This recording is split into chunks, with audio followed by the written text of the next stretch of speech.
murder of Samuel Mingo Jack Johnson. He was born in 1820 in New Jersey. Now, this was a time when slavery was still legal in New Jersey, and Samuel was used as a slave by the Laird family. You may have heard of the Laird family. They have the Applejack whiskey, and that is tea that was apparently made back in the 18th century, and it was given to George Washington. So there's a lot of history there, but they're still around. They're still family, and Samuel Johnson was a slave for that family. Now, Samuel Johnson was short and stocky. He was a very short and stocky guy, and he was used by the Laird family as a jockey at Monmouth Racetrack. And this is actually an ad for the horse that he rode, and it was called Mingo. And he rode this horse at Monmouth Racetrack, and he won a very famous race with this horse. And what happened was, for the rest of his life, he became known as Mingo Jack. Now, this is actually a picture of Monmouth Racetrack. Back in the day, it was in a different spot than it is now. It's over in, I guess, West Long Branch now, but back in the day, this is actually where it was. Partially in Fort Monmouth, which is now closed, and then the other half of it hung out where there's houses now. But what's interesting about this racetrack is a lot of the presidents were there. It was a big racetrack, and today you go over there, you go up the street, and you can't even tell that it was there. Okay, so now we're going to fast forward to 1886, and by this time Mingo Jack had been freed. He was no longer a slave. He was in his 60s, so he was getting older, and he lived in a house. It was about 4 or 5 miles south of Eatontown. He lived there with his wife, his daughter, and a number of her children. And things weren't going so well for Mingo Jack at this time. He was having to be supported by the town poor fund. It was hard for him to find work, and he was having to support his entire family. So there was nearby another woman by the name of Angelina Herbert, who was having her own issues. She was 24 years old. She was a white woman, and she had tuberculosis, and so she was very sick. She lived with her parents. However, on March 5th, 1886, Angelina was feeling a little bit better that day, and her mom gave her permission to go to a friend's house, the Jackson Browns, to return a tin baking dish. And that's where problems started. I'll show you here, kind of give you an idea of where things are. This would have been in the area of Mingo Jack and Angelina Herbert's house, and this would have been the trail that she took. It would have been a wooded trail through here. And as you can see, there's the Jackson Brown house, which is actually listed on this map. Now, to give you an idea of where this is in relationship to today, the Monmouth Mall would be up in this area, and this would be Highway 35. And as you'd head south here, obviously it's a lot different now. This is a very dirt, wooded, secluded area back then. But you head south here, and this would be near where the Red Lobster is today, if you're familiar with that area. You'd have the Sheraton up here with Industrial Way. So Angelina was returning the tin baking dish. She was walking through this trail when suddenly she was attacked, knocked to the ground, beaten by some man, and she was raped, and this man fled. But what was interesting, while he was attacking her, he asked her if she knew who Mingo Jack was. He didn't say he was Mingo Jack. He said, "Do you know who Mingo Jack is?" And that might have planted a seed in her mind that it was Mingo Jack who had actually attacked her. But after he fled, she actually didn't turn to go home. She actually went up and continued on to the Jackson Brown house. When she got there, she was in terrible shape. A family member from that house rode their horse back to the Herbert house on 35, and they got a doctor to go and tend to her, and she claimed that Mingo Jack had committed this attack. So the constable in Eatontown was summoned. He went to Mingo Jack's house and found him actually sitting there by the fire, which was odd that he just had done this attack, and he was just sitting there very calmly, and they placed him under arrest. And from the very beginning, he claimed that he had absolutely nothing to do with it. That was his story. So they arrested him. They brought him up 35. They brought him through Eatontown, and they placed him in this lockup.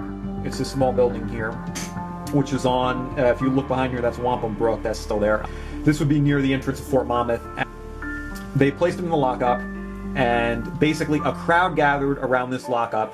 It's now the evening, and they basically threatened to lynch Mingo Jack. And he was inside, and he basically said, you know, kill me and be damned. He was not going to show any fear. He was not going to let this crowd get to him. So the constable did come back to the lockup. He dispersed the crowd for a little while. They left. They went home, or supposedly they went home. Okay, so now it's midnight, or near about there. There are people gathered around this lockup, and they decide they're going to go in and they're going to break the door down. Even though the door is locked, they're going to break the door down and they're going to go in and they're going to get him. So they break the door down, they chase Mingo Jack inside the lockup, they beat him horribly with clubs, bats, whatever they can find. They break his nose. It's a horrific attack, and when they're done, they hang him from the top of the lockup, thereby killing him. The next day, there's a couple boys down there fishing at Wampum Brook, and they discover his lifeless body hanging from the lockup.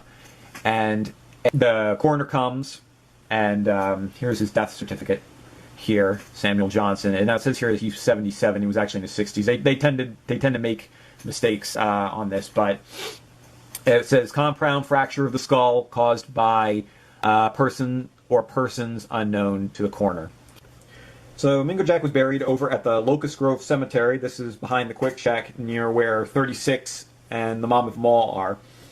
And after he was buried, a lot of the people that were at his funeral went to, on the same exact day, went to the Halls Hotel in Eatontown, because this is where they were holding an inquest into the people who caused his death. Now, the inquest itself was a complete farce. There were people on the stand who were clearly drunk. There was, of course, alcohol for sale at this hotel. And when the owner of this building, Hall, submitted his bill to Eatontown for payment for the use of the hotel as a courtroom, they actually reduced the amount of money they gave him and used the excuse that he had made so much money off the sale of alcohol at the inquest that they felt that they didn't owe him as much as he said they did. So that just gives you an idea of what happened, you know, how drunk people were. So it was a complete farce. Nothing ever came of it. Nobody was ever prosecuted. However, two interesting things did come out of it. One was that there was a pretty good idea of who did it, because there was a guy named Frank Dangler who had a big gash on his head the day after the lynching, and he couldn't get his story straight about how he got it. First he said, oh, I got it falling outside somewhere, and then he said he got it at a fight somewhere, so he couldn't keep his story straight. So there were a few people who, it was, you know, just by reading the transcripts of the trial, it was pretty obvious there were a couple people who really stood out as potential attackers. Another interesting thing, they took Angelina Herbert's testimony separately and asked her to describe what her attacker was wearing. And she described, you know, bright colored clothing, you know, she had all this stuff that she said. And then they brought in the clothes that Mingo Jack was wearing the day that this attack occurred. And they were completely off with what she had said. And it raised a big flag for everybody in there that maybe he wasn't guilty. But there was also the sense that, well, he's already dead, so it doesn't matter. It doesn't matter if he was innocent, he's already gone. And they covered it up. They kind of, the rumors went around that, well, maybe he wasn't guilty, but they more or less covered it up. Now, another interesting thing is that there were three newspapers in Monmouth County at the time, but there were two big ones. It was the Red Bank Register and the Monmouth Democrat. And these two papers were at war with each other over this story. And they had two polar opposite views. One paper would say that Mingo Jack was guilty of the attack, and they would list all the different evidence that they had for why they thought that he was guilty. And then the Monmouth Democrat said, oh, he's innocent. And they would list all the reasons why. And these papers, they would war with each other. They would actually call each other out on this story, saying how this one's reporting is terrible, that one's reporting is terrible. So I'm not really sure what was causing that. It would be interesting to find out why one paper took one position and one paper took another position. Now, the Asbury Park Press had just started around that time, and their position was very interesting because they stayed out of it. I guess they were a new paper, they didn't want to rock the boat, they would print very little tiny stories about it, and they wouldn't give much detail, and they just more or less stayed out of it. Now, as time went on, this was a story that kind of got forgotten. It kind of got swept under the rug. It was big for a while, but two men, about 20 years later, both had deathbed confessions that they were the ones who had committed the attack and that it was not Mingo Jack. Now, the Red Bank Register tried to discredit him, and one of the men seemed to be discredited because he he was getting ready to go through death row, and I guess he was under the impression that if he had confessed to the crime that he wouldn't be killed, but it was never the case. So maybe that one isn't true. But then there was another guy who was on his deathbed, and he said, he was the one who did it, and nobody looked to follow up with it.